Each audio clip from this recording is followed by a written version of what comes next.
Step तुम्हारे पास क्या है कि सबसे पहले क्या करना है, सबसे पहले तुम्हें एडिट का व्यू क्रिएट करना होगा। एडिट के व्यू क्रिएट करने पे जैसे तुम सिंपल क्रड में कर रहे होते हो वही वाला काम है सिंपल क्रड का। तो एडिट के व्यू में तुम्हारे पास क्या होगा, तुम्हारे पास अगेन फॉर्म वाली इम्प्लीमेंटेशन होगी कि यानी कि तुम्हारे पास जो फॉर्म आ रहा था उसमें सिर्फ डिफरेंस क्या होगा कि तुम्हारे पास डेटा रिट्रीव हो रहा है। सही, तो यहाँ पर तुमने वो वाली चीज़ ऐड करनी होगी ताकि एडिट पे क्लिक होते हुए जाए। इमेज क्रड ऐप आ ही नहीं रहा, इसको पहले अच्छा भाई देखो यहाँ पर हमारे पास स्टेप होगा। सबसे पहली चीज़ कि हमने क्या करना है, हमने एडिट का व्यू क्रिएट करना है। तो एडिट का व्यू क्रिएट करने के लिए तुम्हारे पास सिंपल क्रड में जिस तरीके से तुमने काम किया था क्या कि तुमने यहाँ पर एडिट के लिए बनाया एक एक्शन मेथड और उसमें तुमने क्या मेंशन किया, एट्रीब्यूट मेंशन किया http गेट का।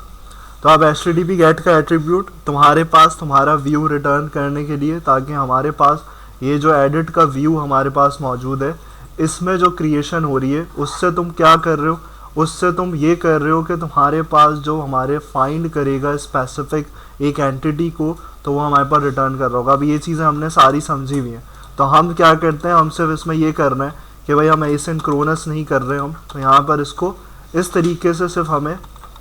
ये फंक्शंस को इस्तेमाल करते हुए यहाँ पर ये इम्प्लीमेंटेशन करनी है। तो अब ये वाला काम हो गया, तुम्हारे पास ये काम जो है वो क्या कर रहा है, ये इम्प्लीमेंटेशन तुम्हारे पास क्या हो रही है, तो ये इम्प्लीमेंटेशन तुम्हारे पास जो हो रही है वो हो रही है तुम्हारे पास कि भाई तुम्हारा व्यू गेट हो जाए। तो हम एडिट के बटन पे जो राउट बना के क्लिक करके जा रहे हैं दूसरे व्यू पे, तो तुम्हारी जो चीज़ हो रही है वो क्या हो रही है कि भाई वो तुम्हें क्या दिखा रहा है, वो तुम्हारे पास जो प्रीवियस डेटा है वो फॉर्म में लेकर आ रहा है।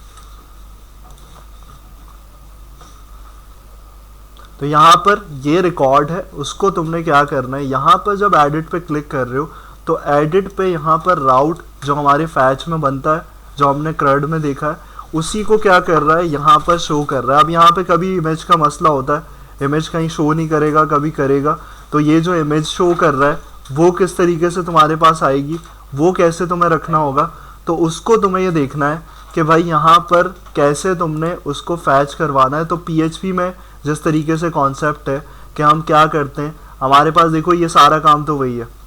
यानी कि ये तुम जहाँ पर वही प्रॉपर्टीज़ डाल रहे हो ये सब तुम्हें बना के देगा, और ये जो EMP ID है वो हिडन करता है, तो ये सब चीज़ें तो वैसे ही हैं। लेकिन यहाँ जो तुम ऐड कर रहे हो इमेज को डिस्प्ले करने के लिए, वो क्या कर रहे हो, वो तुम जो फैच करोगे, क्योंकि तुम्हारे पास जो सिंपल रिकॉर्ड होगा वो तो तुम्हारा नाम देगा। मुझे क्या करना है, मुझे उसके अंदर से इमेजेस में से चाहिए कौन सी चीज़, मुझे चाहिए कि भाई यहाँ पर ये जो कंटेंट के अंदर इमेज रखी है जो अपलोड हुई है उसको मुझे यहाँ फैच करना है। तो यहाँ पर मुझे क्या करना पड़ेगा, पूरी लोकेशन स्पेसिफाई करने के लिए सोर्स के अंदर यहाँ पे टिल्ड मेंशन करके, टिल्ड का मतलब क्या क्या कर रहे हो, टिल्ड का मतलब है तुम अपनी रूट डायरेक्टरी को टारगेट कर रहे हो कि सब जगह से बाहर आ जाए। फिर उसके बाद यहाँ पर forward slash,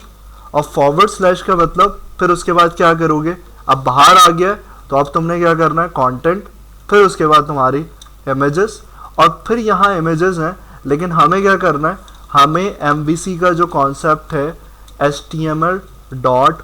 display for,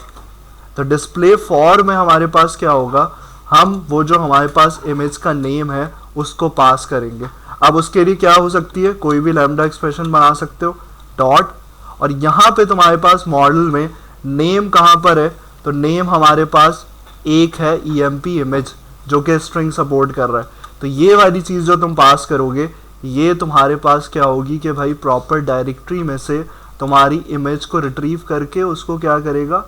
image के टैग में डिस्प्ले कर रहा है। तो ये वाला काम तुम्हें सिर्फ एडिशनल क्या करना होगा, अपने एडिट के व्यू पे जो तुम्हारा एडिट का व्यू होगा उसको करना है। तो ये फर्स्ट थिंग है, और इस पहली चीज़ को करने से तुम्हारे पास जो रिजल्ट है वो क्या है, वो एडिट पे क्लिक करके जो तुम्हारा फॉर्म रिटर्न हो रहा है। तो दोबारा अगर इसको हम देखें कि भाई एडिट पे क्लिक कर रहे हैं हम बटन पे, तो वो जो चीज़ आ रही है तुम्हारी कि यहाँ पर एडिट पे क्लिक करके वो जा रहा है, रिट्रीव कर रहा है रिकॉर्ड, तो यहाँ पे ये है, यहाँ पे जो राउट बन रहा है तुम्हारा। अब देखो वो जो कंटेंट के फोल्डर का मसला था, कंटेंट को हमने डायरेक्टरी सही दी, तो हमारे पास प्रीवियस इमेज जो है वो यहाँ शो कर रहा है। अब नई इमेज होगी तो क्या करना है, अपडेट करके दोबारा दूसरी इमेज, तो मैं अगर कोई और सी इमेज इसको नाम चेंज करके इसी में से ये डाउनलोड वाली यहाँ पर डाल दूँ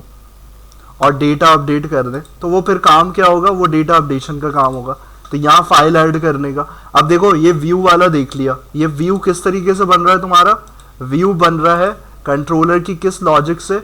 यहाँ पर इस लॉजिक से जो हमने यहाँ पर अभी देखी है।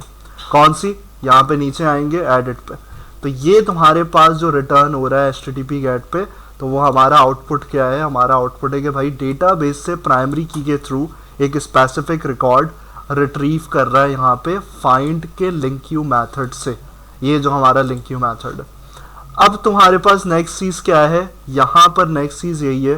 कि तुम्हारा ये तुमने पूरा कोड तुम्हारे पास इतनी प्रैक्टिस करी है कि ये सारी चीज़ें तुम्हें याद ही हो गई होंगी कि अपलोड फोल्डर में क्या होता है, फाइल नेम सब सेम है।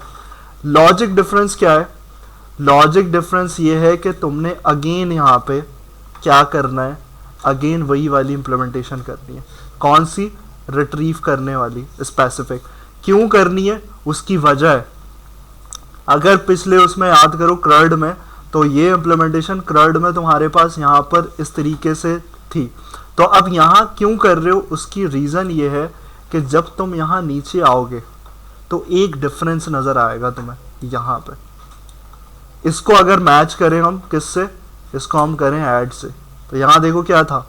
यहाँ पे जब तुम ऐड कर रहे थे तो एम्प्लॉय की जो पोस्ट रिक्वेस्ट थी उसके लिए फिर तुमने क्या किया था, इस फाइल नेम को डालने के लिए एक ऑब्जेक्ट बनाया था। लेकिन अब यहाँ देखो नीचे क्या कर रहे हो, नीचे लॉजिक डिफरेंस ये है कि भाई मुझे प्रीवियस रिकॉर्ड को देखते हुए क्या करना है, मुझे अपडेशन करनी है। तो प्रीवियस रिकॉर्ड कहाँ से आएगा मेरे पास, प्रीवियस रिकॉर्ड आएगा जैसे मैंने ये लॉजिक इम्प्लीमेंट करी, जो डेटाबेस में एग्जिस्टिंग रिकॉर्ड है उसको रिट्रीव करके मैं मैच करूँगा, तो होगा क्या कि ये जो डेटा है इस पे जो EMP नेम है इस पे क्या करेगा, वो प्रीवियस रिकॉर्ड की इंफॉर्मेशन होगी, और तुम अपनी पोस्ट रिक्वेस्ट से क्या कर रहे होगे, एक नए रिकॉर्ड को यहाँ रिप्लेस कर रहे होगे। तो ये डेटा इसलिए यहाँ पे देखो ऑब्जेक्ट नहीं है, क्यों नहीं है ऑब्जेक्ट, उसका रीज़न ये है कि अब जो तुम्हारे पास होगा पास, वो अपडेटेड डेटा किस में आएगा, वो इस डेटा के वेरिएबल में आएगा। यानी कि जब तुम वो वाला काम करते थे क्रड में कि किस में रखना है, तो वो अपडेट जब करते हो लिंक यू के मेथड से तब तुम्हारा अपडेट होता है। तो अब देखो क्या पास कर रहे हो, वही वाली चीज़ है, ये पास नहीं करोगे क्योंकि अगर ये पास किया तो क्या नल जाएगा, फाइल नेम, EMP इमेज नहीं जाएगी। तो हमने कंसिडरेशन क्या करनी है, यहाँ लॉजिक डिफरेंस जो है कि वो ये है कि भाई डेटा जो तुम्हारे पास आ रहा है उसमें रिप्लेस करके तुमने अपडेशन करी है, तो ये अपडेट कर रहे हो तुम। तो सिर्फ डिफरेंशिएट क्या है जो पोस्टिंग में था वो ये एडिट और उसका ऐड का, यहाँ क्या है डिफरेंस समझ में आ गया। और अगर उसको पोस्ट करके चेक भी करोगे तो हम डिबगिंग पॉइंट अगर ऐड करें, यहाँ पे डिबगिंग पॉइंट ऐड करें और पोस्टिंग की चीज़ को देखें, तो व्यू तो हमने देख लिया कि व्यू गेट हो रहा है, तो अब रीस्टार्ट करके हम यहाँ पर देखें और हमें सिर्फ इस पॉइंट को देखना है कि यहाँ क्या हो रहा है, इस स्पेसिफिक चीज़ में यहाँ पर हमारे पास क्या इम्प्लीमेंटेशन हो रही है, वो जो रिप्लेस करेगा प्रीवियस रिकॉर्ड से। तो यहाँ पर जब तुम एडिट पे आए तो अब तुम्हारे पास यहाँ पर होगा कि भाई अपडेट एम्प्लॉय, तो मैंने यहाँ पर क्या किया, यहाँ पर इसका कॉन्टेक्ट इसको चेंज कर दिया और यहाँ पर मैंने इसकी ईमेल चेंज कर दी, और फिर उसके बाद यहाँ पर जो हमारी ये थी प्रोफाइल उसको भी यहाँ पर क्या कर दिया, डाउनलोड वाली अपडेट। तो यहाँ पर देखो क्या हुआ, यहाँ पे हमारे पास पोस्ट रिक्वेस्ट आ गई, अभी नल है वही EMP इमेज, तो उस तरीके से हमें ये सारी चीज़ें पता है। इसको कर देते हैं F10,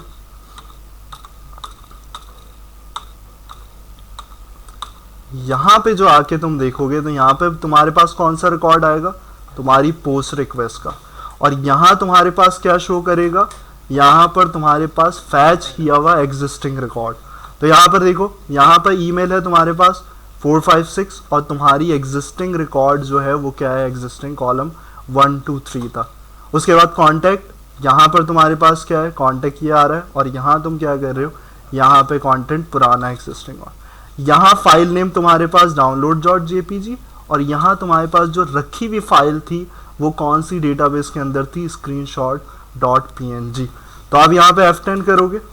अपडेट फाइनल स्टेप। तो यहाँ तुम्हारे पास इस डेटा के अंदर देखो क्या हुआ, यहाँ पर वो अपडेशन रिकॉर्ड यानी कि न्यू सारी चीज़ें वो इनिशलाइजेशन हो गई,